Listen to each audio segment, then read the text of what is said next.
Good morning, boys, on a Bears Victory Monday. Can I tell you both just off the top, I am drinking the Kool-Aid. What flavor is it?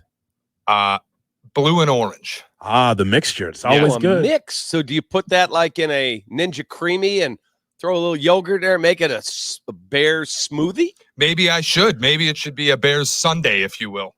Jay Moore makes Kool-Aid for his family. Pitcher after pitcher. He continues to make Kool-Aid for his family. Blue and orange and everything else. Jay Moore's family at the house. They went to dinner up at Carson's, and then they came over to the house, and I offered them something to drink. And Jay Moore said, I will only take Bears Kool-Aid. If you don't have that, we're good. That true, Jay Moore? Yes. Like to confirm? Bears Kool-Aid, I'm drinking it all day. Well, actually, when it comes to Jay Moore, win, lose, or draw, he's always drinking the Kool-Aid. But this is new, though, because Shea has taken a big leap forward, a big step forward in the program. Yeah, Tyler Aki texted Saturday after Caleb Williams made that throw to Roma Dunze and then the rushing touchdown. And just said, hype is out of control for this team. It's beyond, but he's buying in. And I was thinking about it, and I'm like, I don't even know if the hype's getting out of control at this point. When I watch Caleb play and I look around this division, Packers get thumped yesterday. All the reports from Matt LaFleur, it's not just a Sean Clifford thing. The offense looks bad in joint practices. He's concerned. Lions are beyond banged up. Minnesota's banged up and probably sucks. I'm like, can they win this division? Yes, they can. Who told you last week? Bears can win this division. What did I tell you guys last week? I told you guys they're winning the division. Just the good Lord has to bless them with reasonable health. Well, I mean, the answer, you asked the question, can they? That's a shot they can. Will they is a different question. And the will they is no, they won't win the division.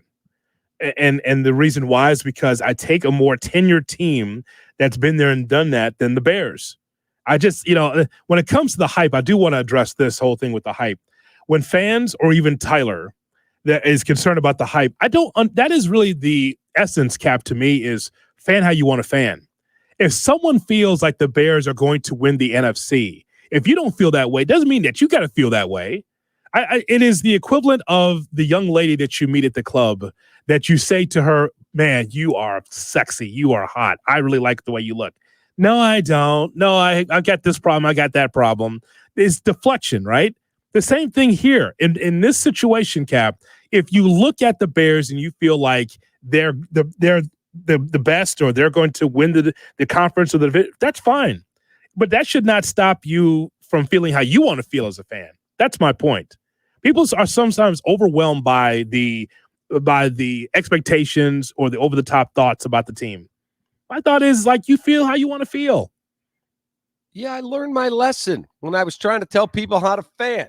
I got into it with Sylvie, and I've learned my lesson. You fan how you want to fan. I'm just telling you, they're winning the division. Okay. All right. And let's go. And that doesn't stop me from believing that they'll be a playoff team. Right? Some people are so overwhelmed by it's just way too much hype. I can't take it. The young lady says, way too much hype about me. I can't take it. Well, listen, let people feel how they want to feel. It's fine. I think they're a playoff team. I'll stand by that. I also the hype is just Nick Wright saying they're going to the Super Bowl, which is Nick Wright doing what Nick Wright does. I'm not begrudging him. That's what he does. Every time I look up at ESPN on Get Up or First Take or whatever, they're talking Steelers or Cowboys. And Caleb Williams maybe gets some highlights in the C block, but I think the word hype has kind of jumped beyond where we actually are. Cap and I were talking off the air last week. There are reports that the Bears win total is the most bet under by tickets and by handle. So a lot of people are like, let's fade the Bears hype train. I am very happy to be on the other side of that. Sure. Same here. Yeah. I've already got my plays in. Let's go. Yeah, I got it. You can bet your Cowboys all you want. I'm staying where I'm at. Okay, all right. Well, they're not my Cowboys. Here we go. Here's Shane Orley. All right, the Bears are still looking for some depth on their defensive line. They're looking to finalize that pass rush unit for 2024. Albert Breer, over the weekend on YouTube, said the Bears are still in contact with Yannick Ngakoue after swinging and missing on a trade for Judon, so shot or no shot. the Bears will bring back Yannick Ngakoue. I keep hearing the money is far too rich for what Ryan Poles wants to spend. He's got $21 million in cap space. Ngakoue got 10.5 last year. He broke his leg. He's healthy, but how high do you want to go for this guy? If he says he's wanting, I'm hearing it's $7.5, $8 million.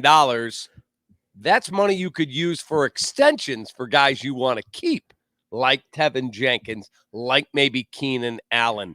So, look, only they know internally what their projections are for what Austin Booker's capable of, for what DeMarcus Walker is capable of at the other end opposite Montez Sweat. If they feel like it's not a massive upgrade, then don't do it. They feel like that's a problem, we got to get him in here, then do what you got to do. So as we talk about this today, obviously, Cap, it's a no shot.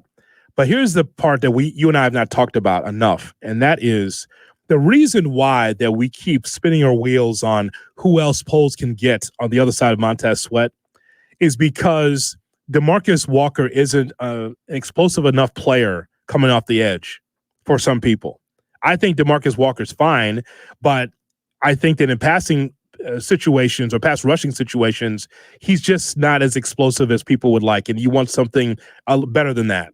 But I would just say that if you're going to start the season with 5th round pick Austin Booker, if you're going to get Dominic Robinson, who's bulked up, he looked bigger than I saw on the sidelines last year, Cap.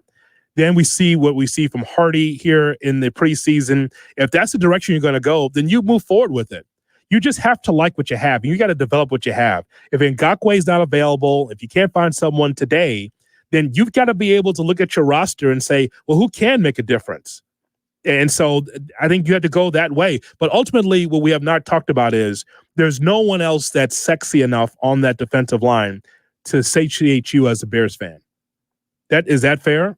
That's fair. Okay. And again, in an Eberflus system, they've got to get a lot of push in the middle of that line. That 3 technique he's always talked about. That's the key to my defense. Collapsing the pocket, pushing the pocket back. Unless Yerk's coming out of retirement. And by the way, happy birthday. The good kid had a birthday this weekend.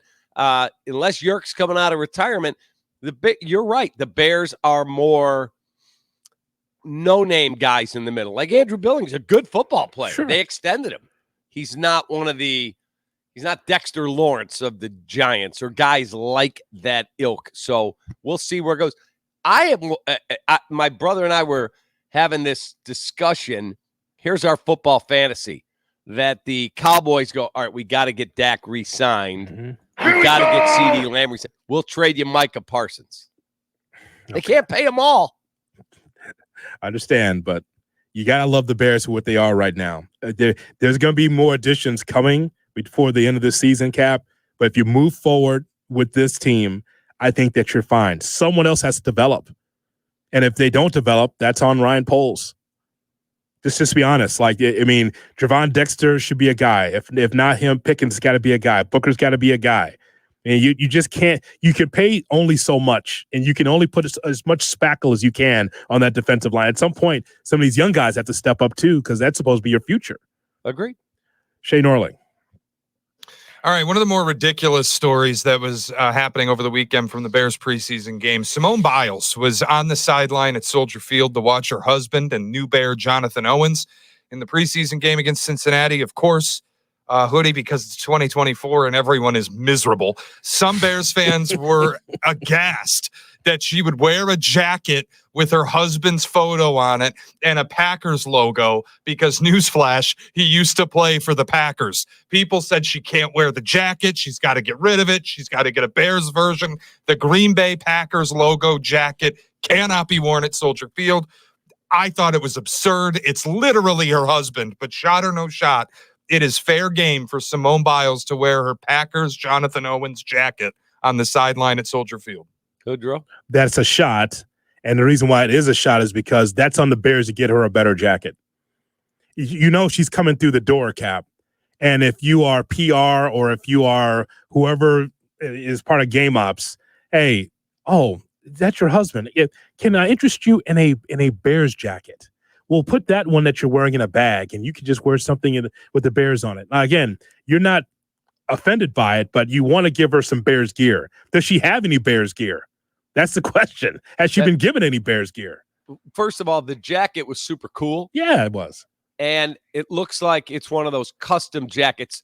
I don't know where she got it, but remember, who's the girl Kyle that Juszczyk's wife her is who you're husband thinking plays of. in the NFL? Who am I thinking of, Shay? Kyle Juszczyk's wife, Kristen. Kyle Juszczyk's wife makes the custom jackets, and Taylor Swift was wearing one with Travis Kelce's number, and Jason Kelce's wife got one from her.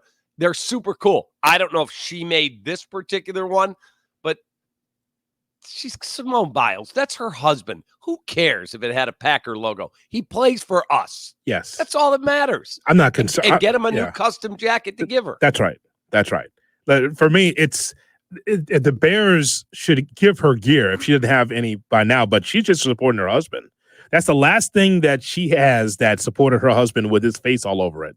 And it just happened to be Packers gear. Now, if it was just a regular, like Majestic or NFLshop.com jacket, I'd be like, go to this souvenir stand, to the team store that's in Soldier Field. Danny and I were in there. I was buying stuff for my kids. They got awesome stuff. Grab something for her, probably in an extra small, and go, here you go. We got you hooked up. But it's a custom jacket with her husband's face on it. Sure. Come on now. Yeah. She did have a video on the sideline saying, hey, Chicago, go Bears. I think that made up for it. That Did went you viral see, as well. the Jayhawks response to this discussion? Oh, no. Read the Jayhawks response, because I completely disagree with the Jayhawk Daniel Zetterman. Yeah, horrible question. No shot she should wear that jacket in Chicago. Totally tone deaf by the GOAT. How about this, Danny? Why don't you go down to the sidelines? You got to pass and tell her. That's not an anchor tied to your ass. You go down there. Get her a Jonathan Owens Bears jacket that says ESPN Chicago on the sleeve. We should get somebody who's a tailor. Danny should do this. Make a jacket, and it has Jonathan Owens. It has Simone on it, GOAT, whatever, with Bear stuff and ESPN 1000, home of the Bears. Let's go commission a jacket, and then Danny can present it to Simone with his sideline pass. How's that sound? Yeah. I mean, Danny talks about that's a horrible question. It's something that was talked about all weekend, that jacket. It got a lot of reaction. So, I mean, if he's got a problem with it, go down there. You're a representative. Danny forgot where he came from. He would have asked the same question if he was sitting at Shay's seat. He might You're have been a better little than that, angrier Danny. about it. He might have just said that she can't wear that, shot or no shot. Would have been Zetterman's way of doing it. Yes.